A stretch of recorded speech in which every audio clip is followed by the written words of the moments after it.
Enjoying the podcast? Well, then you just might love the book. City of Nightmares. 500 haunts, killers, and cryptids from across the USA. Uncover America's darkest secrets, one nightmare at a time. From the restless spirits of haunted mansions to the chilling legends of cryptids lurking in the shadows, City of Nightmares is your ultimate guide to 500 spine-tingling locations across all 50 states.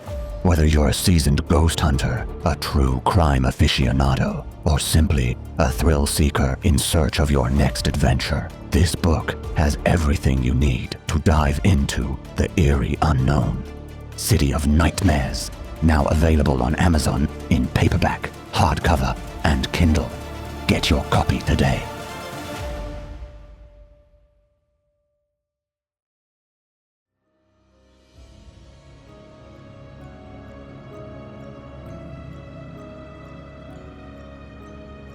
Where Michigan Avenue meets the edge of Lake Michigan, there stands a hotel whose red neon letters glow over Chicago's skyline.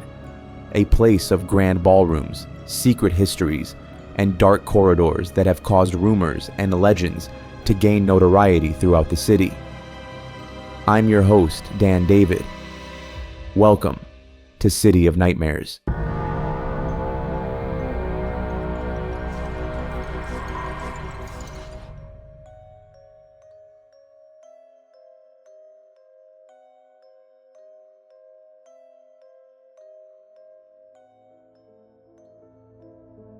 Chicago, a city of steel and spirit, built by ambition and scarred by fire.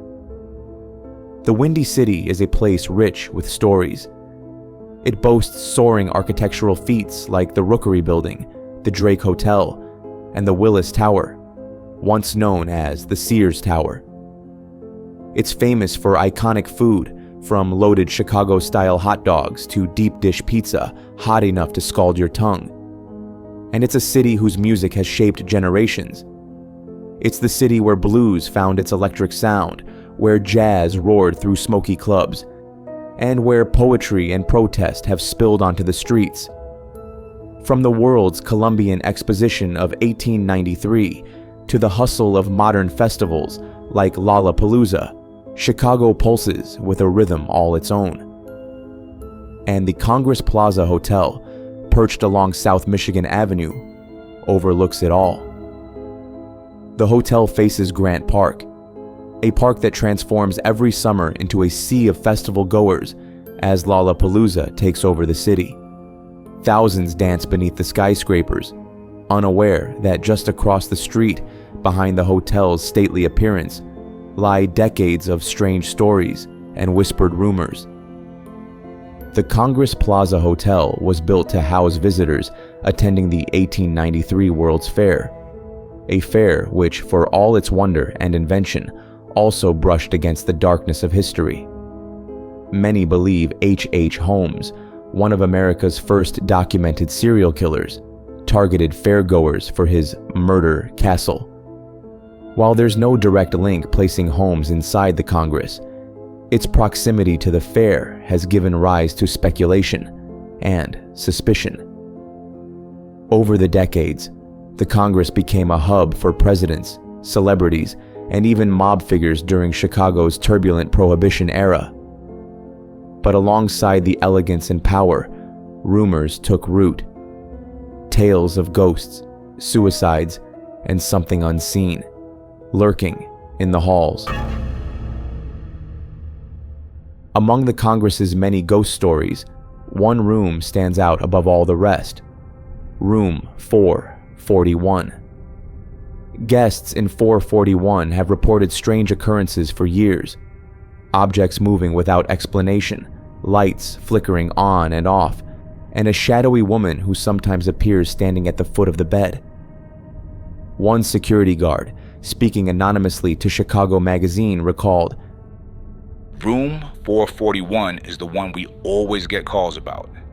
People feel like someone's in the room watching them. One guest said he woke up and saw a woman staring out the window, but when he turned on the light, she was gone. While the hotel acknowledges Room 441's notoriety, it offers no official explanation. And notably, while modern stories sometimes claim a woman murdered her child and jumped from the window of that room, there's no documented evidence tying such a tragedy specifically to room 441. It's a powerful story, but likely more legend than fact. Yet the Congress's dark lore doesn't end there. Another enduring legend speaks of a woman during the Great Depression who allegedly threw her 2 sons from a high floor before leaping to her death herself. Some guests report hearing children running and laughing in hallways when no families are checked into that floor. But again, despite decades of retellings, no official records confirm the identities of this mother or her children, or even verify the incident took place in the Congress. It's the kind of story that sticks because of how haunting it sounds, even if history remains silent. Beyond specific rooms, another unsettling rumor persists that parts of the Congress Plaza Hotel are permanently sealed off. Guests, ghost hunters, and urban explorers have reported encountering entire hallways of locked doors, some with no apparent function.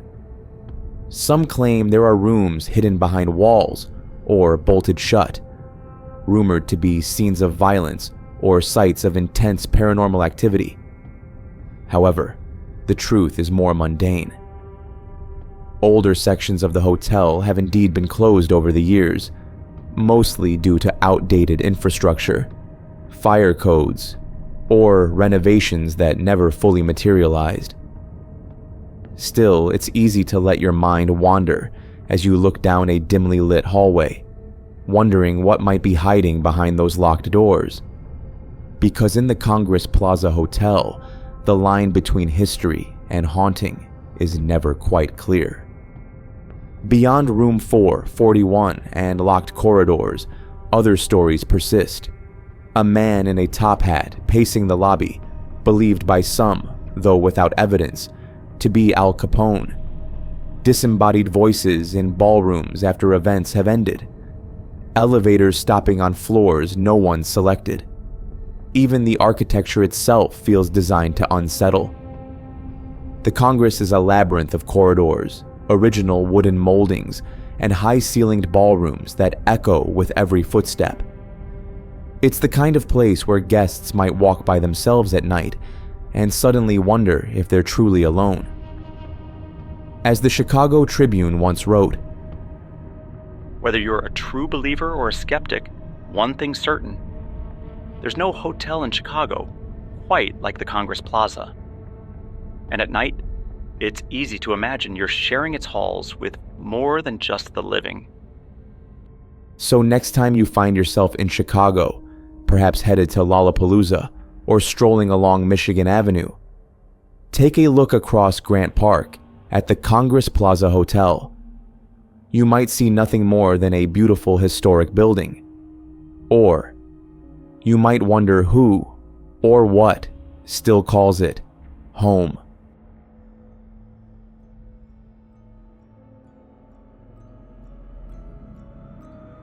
Thanks for joining me for this episode of City of Nightmares. If you're enjoying the show, don't forget to follow for more stories of haunted places and dark tales from across America. Next time, we're leaving the urban lights of Chicago for a stretch of highway in Colorado called Riverdale Road, rumored to harbor gates to hell, phantom joggers, and footsteps following you in the dark. Until then, this is your host, Dan David, reminding you all to stay safe out there. I'll be seeing you in the next episode.